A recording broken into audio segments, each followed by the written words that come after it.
collectors. Today we'll be talking about a Masters of the Universe and Stranger Things crossover.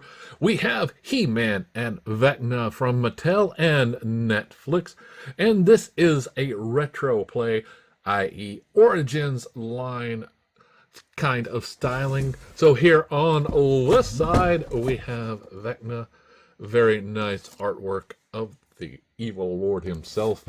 On this side we have He-Man, very cool picture with a shield from Stranger Things, and on the back we have this nice piece of artwork, and it says that upside down Eternia. He-Man discovers how to return Eternia from the upside down. He must defeat Vecna himself. In the decaying world, however, Vecna is more powerful than the power of Grayskull itself. So on the bottom here, we have a power staff and the Staff of Time. So we have the Staff of Time, which is basically that clock that we saw in Stranger Things. We have He-Man's power sword, his axe, shield, and Vecna still has his own little Staff of Time. On the bottom here, we have the UPC code and lots of words. So let's get it on the scale and see how much it weighs. Okay, He-Man and Vecna coming in at 1 pound, 1.2 ounces. So let's get them off the scale and out of the box. Hey, open, damn it, open! Okay, to get it out of the box, all you simply do is cut this piece of tape here, pull this out to tabs, and then we can pull this bottom here out and pull it on out. It does come in this nice little square here. We can take this out, and then we see we've got a nice upside down backdrop motif, and you can cut the pieces of tape here and use that on the shelf if you have the shelf, or you want to split it. It is up to you. This is totally a very nice backdrop to use no matter where you do with it. Now we get these guys, and it's very cool that we get them here, and we can see that some of them are in a push plastic, so we can take this, pull it on out, take this axe here, so the sword simply just pulls on out. He-Man himself.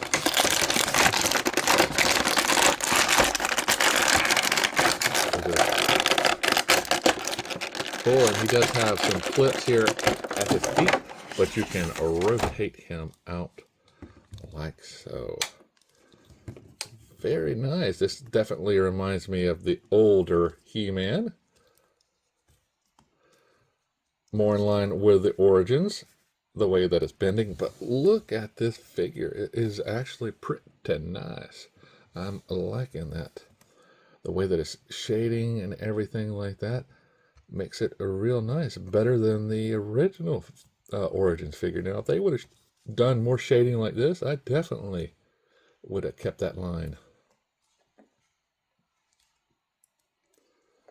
Very nice. Now, he does have a boot swivel here, ankle on a peg, hinge that swivels forward, back, has a hole for the toe, or the stand. Ankles on a pivot here, so they go back and forward.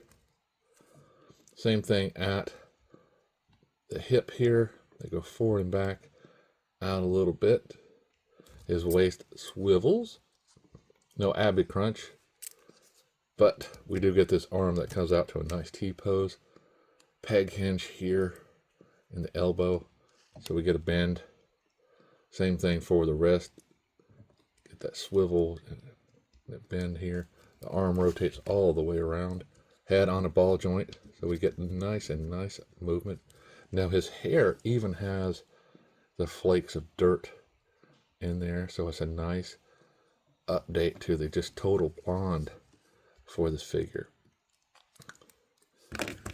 Now his sword can go in his hand. Now there's the updated sword, not the original 80s version. His axe can go in this hand, or you can take this right here and put it in his hands. And you can see we got the clips here that fit into his arm, so you still have to put it in his hands and then push it on his arms. Now, this is not fitting really nicely because whenever you twist it, his hand just throws it out. So you do have to just get it in there and then, you know, fudge it a little bit because it's not really going around those arms that much. So we might have to play around with it a little bit just to get it where you need it, where you want it to go. But it definitely not staying in that hand when you turn it. So just do the best you can with what you got. Now his axe here, you can put it in the back if you want to. Have it like so, or you can do it the other way, like this, or switch it with the sword, whichever one you want to do. That is up to you. You have the power to display. Very cool. Now we'll come to the main bad guy. Now we see he has some clips in here on his hand that I have to clip. So we grab the clippies, or a pair of scissors, whichever one you can grab, and we will snip them right here and snip them right here.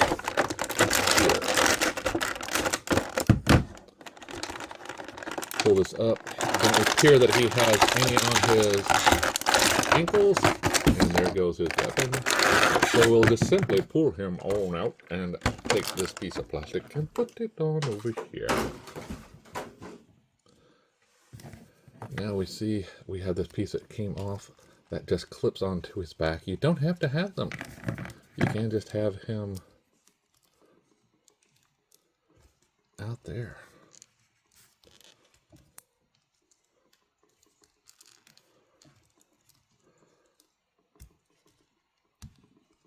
And get a nice stance for this guy. He definitely is tall. Taller than He-Man. When he's standing completely like that. Let's see if I can get He-Man stand up a little bit more too. Oh yeah, so there we go.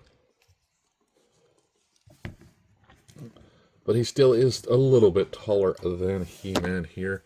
We see that we have my piece of tape over here.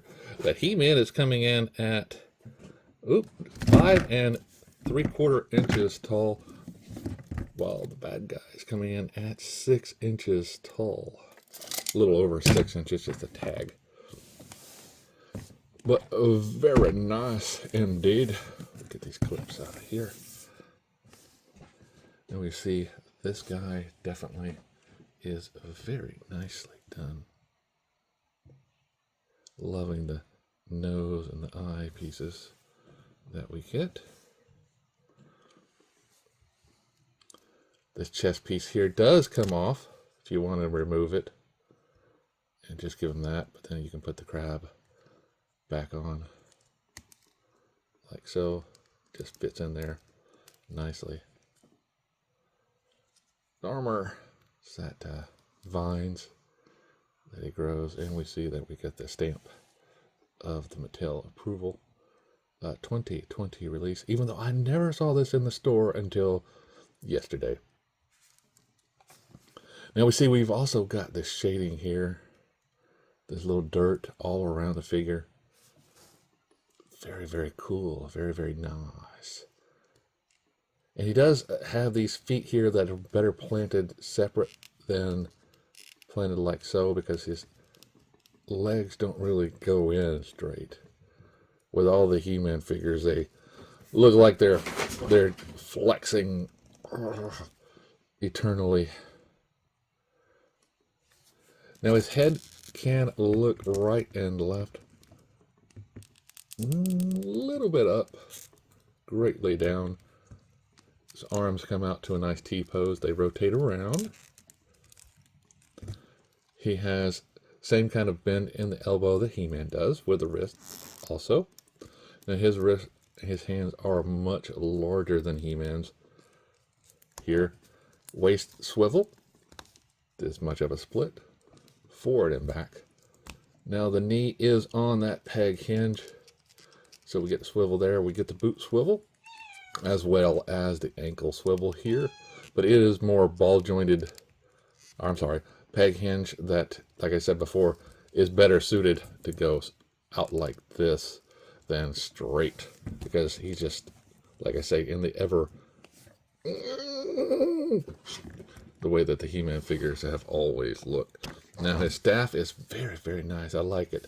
You know, the clock theme from Stranger Things with more of a flame. And it's just simply a staff, but in the Masters of the Universe style. Now it can fit in his hands pretty nice. So now he has his staff of power, and then we can just simply add these onto his back to give him that divine look. A very cool looking figure indeed. Very, very nice. So if you're looking for these figures, like I said, I found it on the clearance section in Target. And you saw the price. Wahaha. So remember, as always, to shop around, like, subscribe, and keep collecting.